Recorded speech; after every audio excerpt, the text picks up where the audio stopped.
Hello students, welcome to my YouTube channel Aryan nursing classes.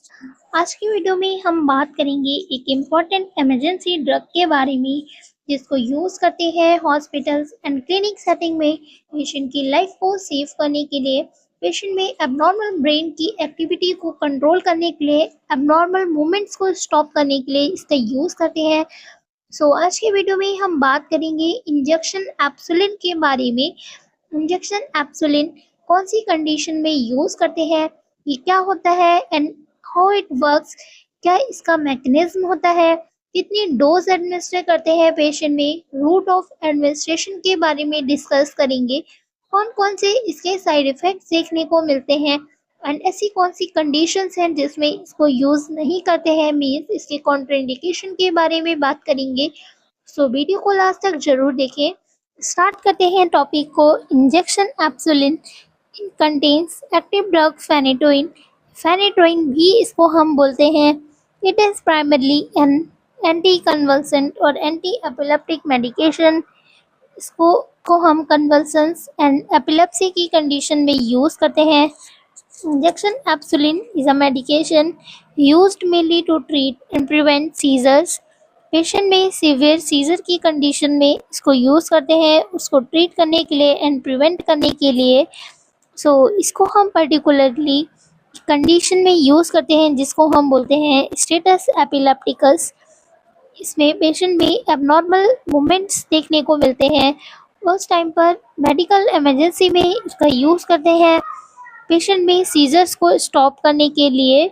It is also used to prevent seizure during or after brain surgery.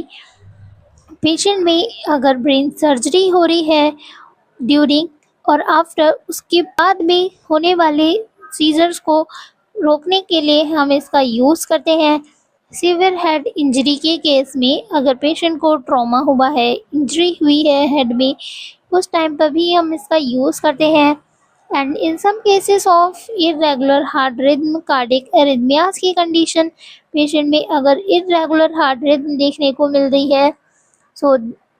अब हम बात करते हैं इसके mechanism के बारे में, हाउ इट वर्क्स, ये कैसे काम करता है। It works by decreasing the abnormal and excessive electrical activity of the nerve cells in the brain. Brain में जो नर्व सेल्स हैं उनकी एक्टिविटी को कम करता है। एबनॉर्मल जो एक्टिविटी हो रही है, इलेक्ट्रिकल एक्टिविटी को कम करके पेशेंट में होने वाले सीजर को रोकता है। एंड इसमें जो फेनेटोइन है वो स्टेबलाइज करता है नर्व सेल की मेम्ब्रेन को, देता है सोडियम चैनल को, जिससे पेशेंट में जो इलेक्ट्रिकल सिग्नल्स है एबनॉर्मल वो स्प्रेड नहीं हो पाते हैं, जिससे पेशेंट में जो सीजर कॉज हो रहे हैं वो स्टॉप होने लगते हैं।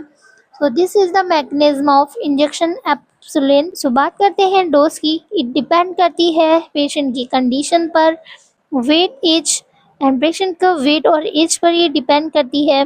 Loading dose is 15 to 20 mg पर kg।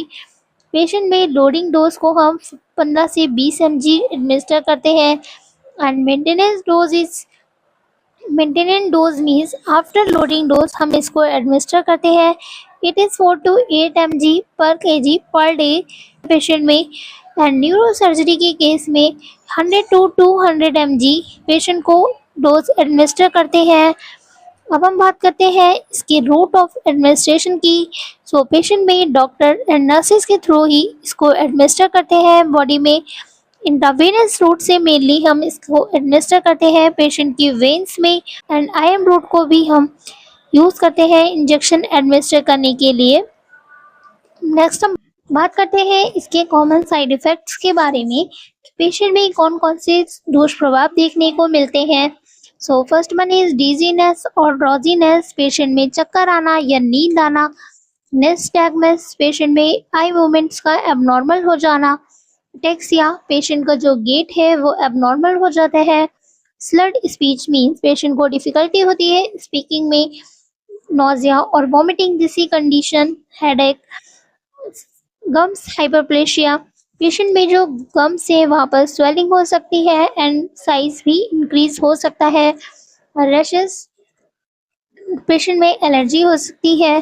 Purple glove syndrome, patient में जो इंजेक्शन की साइट है वहां पर स्किन का कलर पर्पल या फिर ब्लूइश हो जाता है एंड पेशेंट को पेन भी होता है। Next, rest syndrome. ये एक गंभीर एलर्जी प्रतिक्रिया है जिसमें पेशेंट को fever, rashes and lymph nodes में स्वेलिंग हो सकती है। Cardiovascular issues like irregular heart rate देखने को मिलती है। अब हम बात करते हैं इसके कॉन्ट्राइंडिकेशन के बारे में। इंजेक्शन एप्सुलिन को हम कौन सी कंडीशंस में यूज नहीं करते हैं? सो हाइपर सेंसिटिविटी या एलर्जी के केस में, यदि किसी मरीज को फेनिटोइन से एलर्जी है, सीवियर हार्ट कंडीशन, पेशेंट में साइनस ब्रेडिकार्डिया मीन्स असामान्य रूप से हृदय की गति का धीमा हो जाना, sinoatrial block and atrioventricular block, patient की हार्ट की इलेक्ट्रिकल कंडक्शन में कोई प्रॉब्लम है, एडन स्ट्रोक सिंड्रोम, पेशेंट में हार्ट की एक्टिविटी स्टॉप हो रही है और अचानक से पेशेंट बेहोश हो रहा है, एक्यूट लीवर प्रॉब्लम, अगर पेशेंट को लीवर से रिलेटेड कोई प्रॉब्लम है, समस्या है, को एडमिनिस्ट्रेशन विद डेलाविरडिन, यदि मरीज डेलाविरडिन को ले रहा है, ये एक HIV मेडिकेशन है, इसको हम एप्सुलिन के साथ यूज नहीं करते हैं क्योंकि ये HIV मेडिकेशन के असर को इफेक्ट को कम कर सकता है।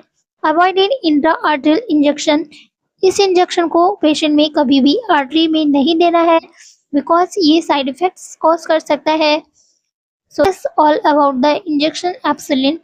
आई होप आपको वीडियो इन्फॉर्मेटिव लगा होगा। अगर आप हमारे चैनल पे न्यू है तो चैनल को सब्सक्राइब करें, वीडियो को लाइक एंड शेयर करें। मिलते हैं आपसे ऐसे ही नेक्स्ट इन्फॉर्मेटिव वीडियो के साथ। Thank you.